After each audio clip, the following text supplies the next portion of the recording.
Welcome at Pizza and More. Yeah, and once again, our pizza today goes a bit into the direction of healthy. But especially if we talk about pizza, healthy does not automatically mean the product is not that delicious. Yeah, I'm Jürgen and we make this time again a pizza from spelt flour, but with some whole grain spelt.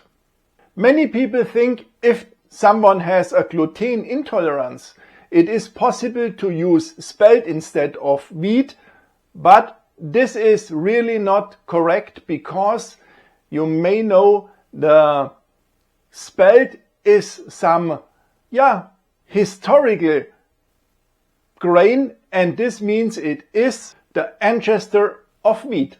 Spelt has more minerals as wheat, and spelt has also more vitamins as wheat.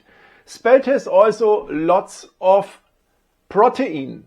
Of course, spelt has also some disadvantages. One of the disadvantages is spelt is drying quicker, which means if you bake something from spelt flour, the product itself dries faster than with a wheat flour, for example.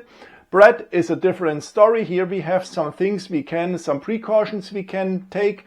For pizza, it normally doesn't matter because we don't keep the pizza, we eat the pizza immediately after baking. But however, also we do this time something again, the dryness, so that it is not that dry. We use some olive oil in our dough. And the other thing is spelt has lots of protein, lots of gluten, as I already said, but the quality and the strengness of the gluten is not that strong as from wheat. Therefore, we have to be a bit careful while kneading, otherwise we break the gluten structure, we shorten the kneading time, and we do 1 or 2 times more stretch and fold during the bulk fermentation. Once I made already a recipe where I showed how to make a pizza dough from spelt flour. The link to this video will be in the video description, but for now we start with the dough for the pizza spelt flour with whole grain spelt. The ingredients we need for our pizza dough are 375 grams of white spelt flour. Then I have here 125 grams of whole grain spelt flour. This is 25% of the whole flour amount. I have 325 grams of very cold water, which leads us to a hydration of 65%. Then I have 15 grams of olive oil, 15 grams of salt, and I have here 1 gram of fresh yeast. I have round about 19 degrees in my kitchen. If you have maybe 20-21 degrees in the kitchen, then also 0.6 or 0.7 grams of fresh yeast are enough. What I have not said right now, we will have a total leavening time of 24 hours at room temperature. And then we start with our dough. As with most of the times, at first the water, then both types of flour and the yeast, and then we start kneading for around 2 minutes. Then after the first 2 minutes we add the salt and continue kneading for another 2 minutes. And now we add the olive oil, and then we continue kneading for around additional 5 minutes. We need until the olive oil is incorporated. I knead it now for a total of around 10 minutes. And now we do sometimes stretch and fold because, as I said, the gluten of the spelt is not that from that high quality than from wheat, therefore it breaks quicker. For wheat you can knead the dough maybe for 30 40 minutes before the gluten structure breaks. With Spelt it's far quicker, therefore we are here a bit more careful and we do a bit more the stretch and fold exercise, which I do right now.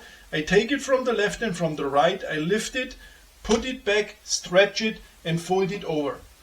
And this also strengthens the gluten structure.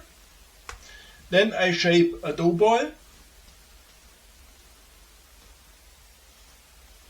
I take a dough ball box, put some olive oil into the box, because this helps later with the stretch and fold. I brush it.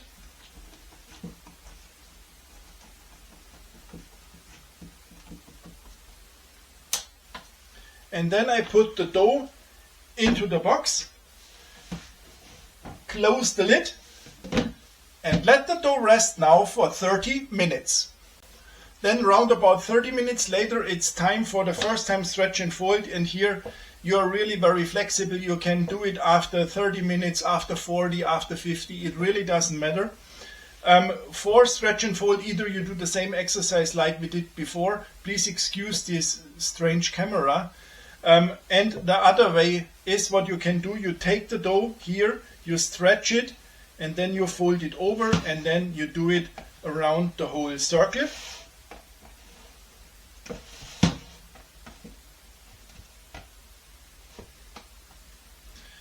Then we flip the dough, we close again the lid, and then we repeat this exercise round about 2 or 3 times. My dough has in the meanwhile a leavening time of 15 or 16 hours.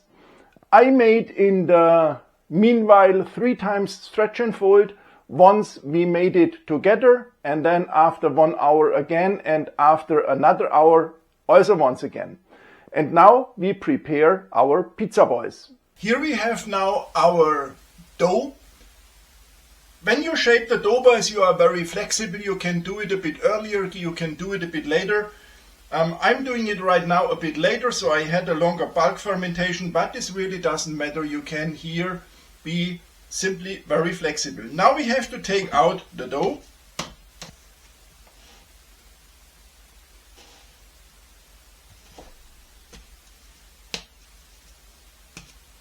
And then we divide this dough into 3 identical pieces.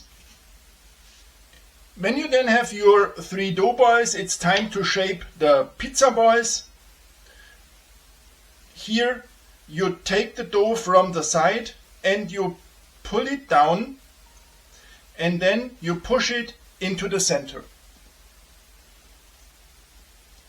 There are very different versions available to make the pizza balls. I showed already several of them on my channel, so I won't show all of them right now. But if you then have a nice strong surface of the pizza ball, you have to have a look at the bottom so that the bottom is also closed, and then you can put the pizza ball back into the box.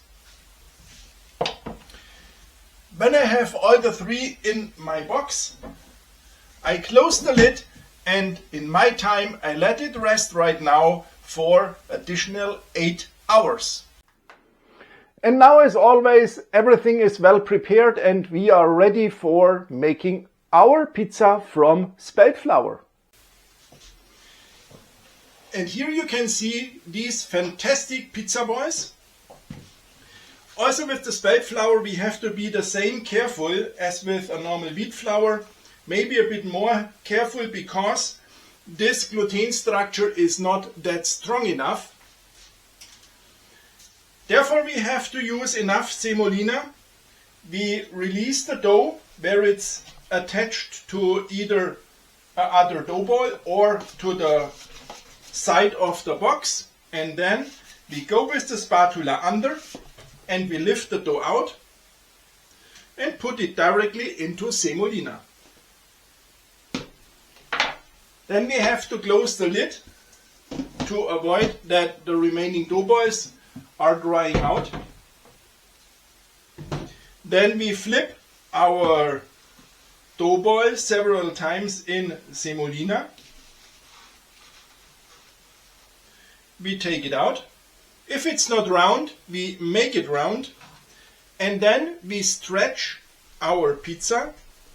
We press all the air from the center towards the crust, and we do this from both sides several times until we have the right shape. However, we are stretching the dough now not to its final size. This will then be done on the peel. Here I have the tomato sauce. The tomato sauce are San Marzano tomatoes, 400 grams of San Marzano tomatoes tiered by hand, and 4 grams of sea salt.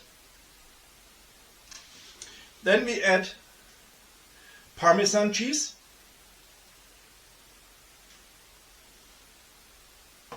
fresh basil, then some olive oil, and then the pizza is already ready for the pizza peel. Therefore, some semolina onto the peel, lift the dough, push the peel under, and now we are stretching the pizza to its final size, and then it goes into the oven.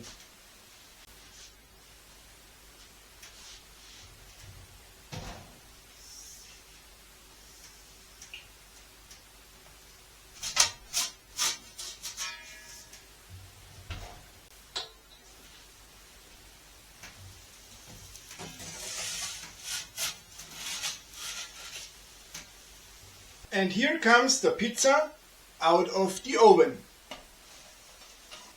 And then we have to add some fresh basil.